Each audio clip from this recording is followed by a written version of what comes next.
Namaste. And I would like to tell a story that's coming from the Mahabharata with its 100,000 verses. So this is just a little story we're going to pluck out of there. And it's about members of two families, the 5 brothers in the Pandavas and the 100 brothers, the Kauravas.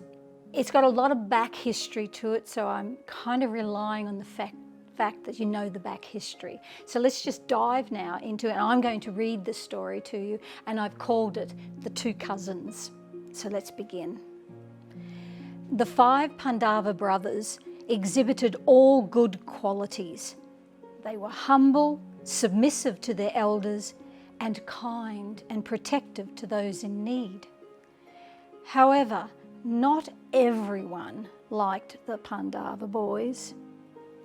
When their father, King Pandu, died unexpectedly, they went to live under the protection of their uncle, Dhritarashtra, who would rule as king until the eldest Pandava boy, Yudhisthira, was of age. Dhritarashtra had 100 sons who were known as the Kauravas, and they seethed with envy when they saw the popularity of their 5 cousins. The eldest of the Kauravas, Duryodhan, could hardly tolerate their presence. So jealousy is a terrible emotion. Duryodhan had fully expected to inherit the throne from his father, but that was far from certain now. He and his 99 brothers had never displayed the same virtues as their cousins, and in the kingdom there had been widespread concern about Duryodhan becoming the next king, as his birth had been accompanied by many fearful omens. It was clear to everyone that the eldest Pandava, Yudhisthira, would be a much better choice. Soon after the 5 young brothers arrived, Duryodhan became insufferable to everyone around him.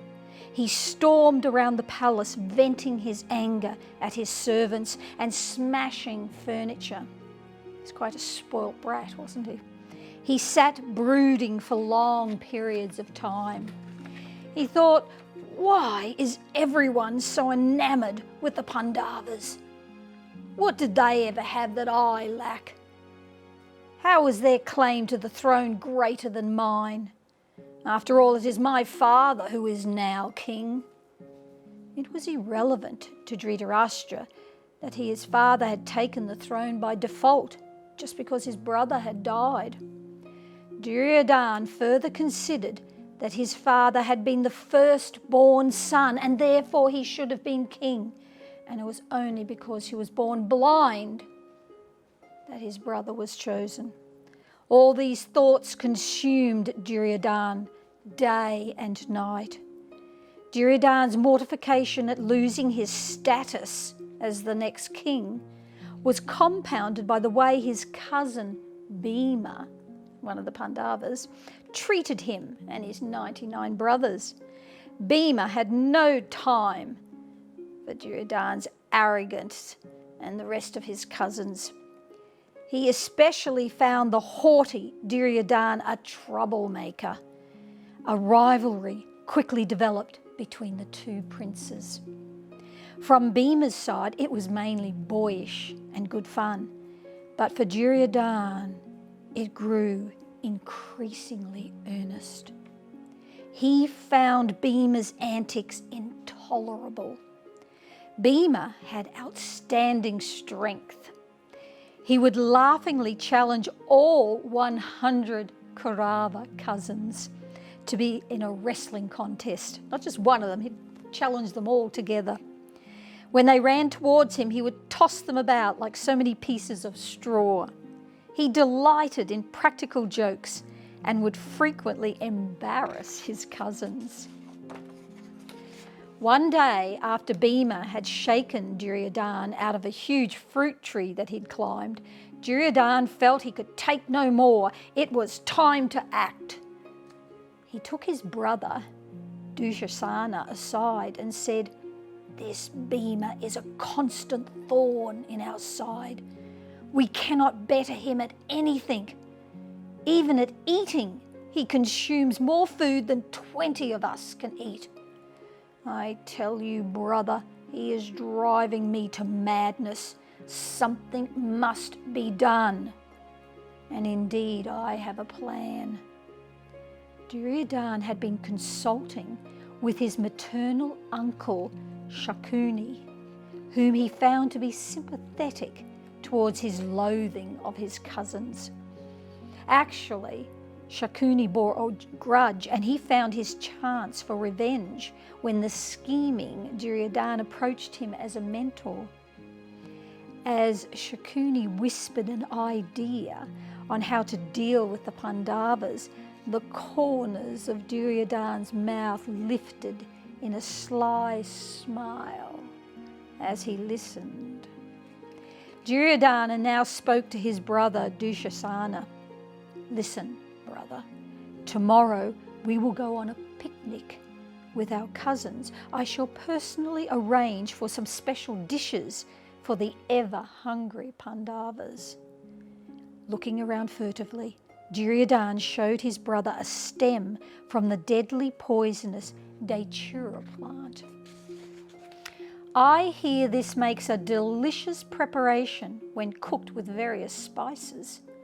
I think Bhima will eat up a whole pot full. He will surely not survive. And with the powerful Bhima gone, what can the other Pandavas do? My claim to the throne will be safe. Dushasana smiled. He had also suffered defeat and shame at Bhima's hands, and as well he wanted to do whatever was pleasing to his older brother. He idolized Duryodhan. Laughing together, the two princes rejoined their brothers and cousins walking along a wooded path back to the palace. They watched as Bhima enjoyed joking with the other boys, and the two brothers laughed at their plan. The next morning, Duryodhan suggested to the princes that they go to the river for some water sports. It was a hot day and they all agreed. With loud cheers, they all proceeded to the river. Reaching there, they entered a playhouse that had been constructed by the king just for the little princes. It was a 7-story mansion made of white marble. Quite the cubby house, wasn't it? Rows of colourful flags flew from its high roof. Inside were dozens of rooms filled with luxury and games. 100 armed bodyguards stood ready to protect all the boys. Duryodhan led the way through the mansion and out into the central courtyard. Here, my brothers, let us take our lunch together and then go for some water sports in the river. Now the prince knew that Bhima would not easily succumb to the poison. It would likely take some time before it became in effect. Duryodhan wanted to administer the poison as soon as possible, and so he brought the princes to the large lawn where a picnic was waiting. Sitting places had been arranged for all of them, with gold plates and cups laid out on low tables and many comfortable cushions. Suspecting nothing, the Pandavas were pleased. Servants showed them to the seats and began to serve the food. The expertly prepared food was delicious, and the boys ate hungrily. Duryodhan went to the kitchen where a trusted servant had placed poison in the food meant for Bhima. Duryodhan personally fetched this food and, with a pretense of affection, served Bhima with his own hands. Bhima wolfed down the deadly food as Duryodhan smiled in glee. He piled Bhima's plates with cakes and pies and poured him sweet drinks. Everything was laced with poison. After the meal was over and the boys had rested for a while, they raced down to the grassy riverbank. Throwing off their jewelled armbands and belts and silken robes, they dived into the clear rivers. Laughing and splashing around, they wrestled and tossed each other about in the water. Bheema, not yet affected by the poison, was his usual energetic self. He lifted and hurled the Kaurava boys way out into the river. Thrashing his muscular arms, he created great waves that knocked the princes off their feet. Bheema was having so much boys' fun. As the sun made its way towards the western horizon, they began to tire. Duryodhan said, "Let's head back to the city." The boys got out of the river, dressed, and gradually began to make their way back. At last, Bheema began to feel the effects of the poison. He felt dizzy, and his eyes felt unbearably heavy. Falling behind the other boys, he lay on the riverbank and fell into a deep coma. When Duryodhan saw Bheema laying down, he pulled Duryodhana aside and said, "Now is our chance." The two Kauravas waited until the others had gone far ahead and then fetched a long length of rope they had concealed nearby. They knew that Bheema might possibly survive even the huge amount of poison they had managed to feed him. As a backup plan, they intended to throw him into the river. Looking around to make sure they were alone, they crept up to Bheema. After tightly binding him with the rope, they hauled him into the river. As the unconscious prince sank beneath the waves, they turned and ran to catch up with the other boys. As they ran, they praised each other for a job well done. They experienced no remorse for their cowardly, deadly actions. Meanwhile, Bheema was carried underwater by the currents which swept him along a mystical watery path. It led to the abode of the celestial serpents known as the nagas. Seeing a human mysteriously arrive amongst them, the angry nagas at once bit him all over. Their venom acted as an antidote to the poison administered by Duryodhan. Bheema slowly came to his senses and looked around. He was lying on a strange riverbank surrounded by large, hissing serpents, their fangs bared. Bheema flexed his muscles and burst open the ropes that tied him. Leaping to his feet, he picked up the snakes with both hands and dashed them to the ground. Some he pressed into the earth with his feet, and others he threw a great distance. When dozens had been rendered unconscious by Bheema, the others fled. They went to their king, Vasuki, and fearfully said, "A very powerful human has come into our midst. We could not overcome him. He is down by the river." Vasuki knew that no ordinary human could come there. He had to be either a rishi or a demigod. The Naga king rose from his jewelled throne and went towards the river. He was accompanied by one of his chief Nagas called Arka. Many years before, Arka had lived in human society. He was Kunti's ancestor. Kunti was the Pandava's mother. And when he saw Bheema, by his celestial vision, he recognized him as his great-grandson. Arka introduced himself to the Pandava and embraced him warmly. Vasuki felt pleased to see the pious Pandava prince.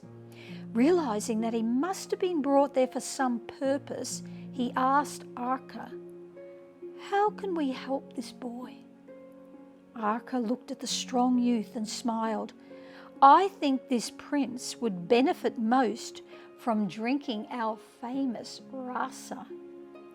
Vasuki agreed and ordered his servants, "Bring him to the palace and let the rasa be fetched." The Naga's ambrosial beverage was distilled from many heavenly herbs. It conferred upon the drinker celestial power.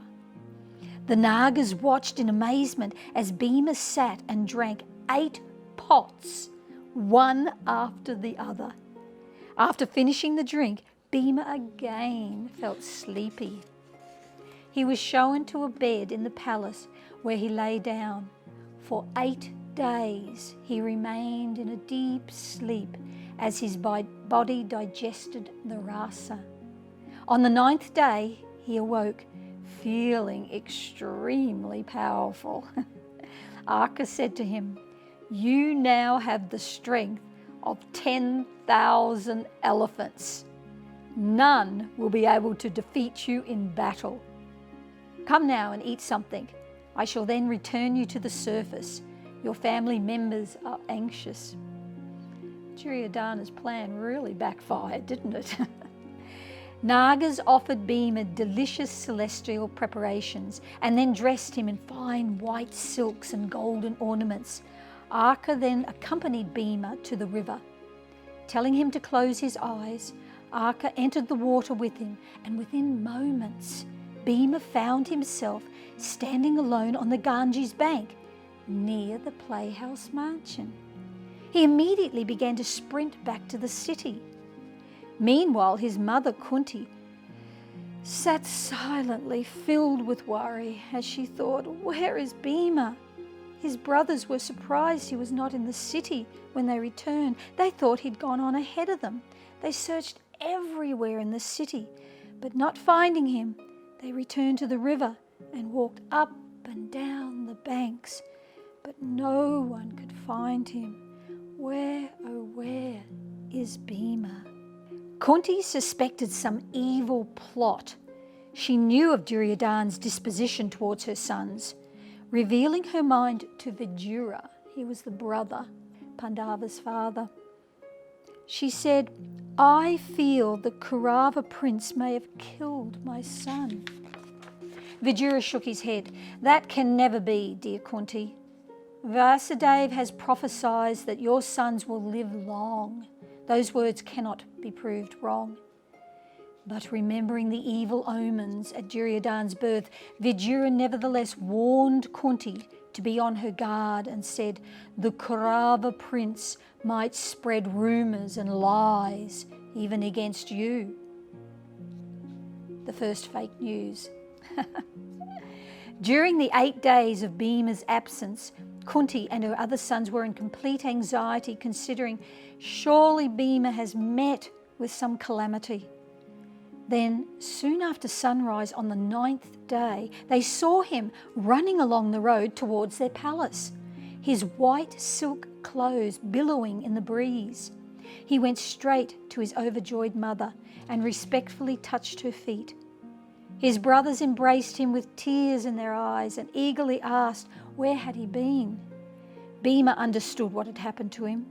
When he had seen the ropes tied around him, he immediately suspected Duryodhan, and his suspicions had been confirmed by Vasuki, who, with clairvoyance, informed him of all that had taken place. Bhima told his family about his visit to the celestial world of the Nagas. They were all very thankful for his safe return.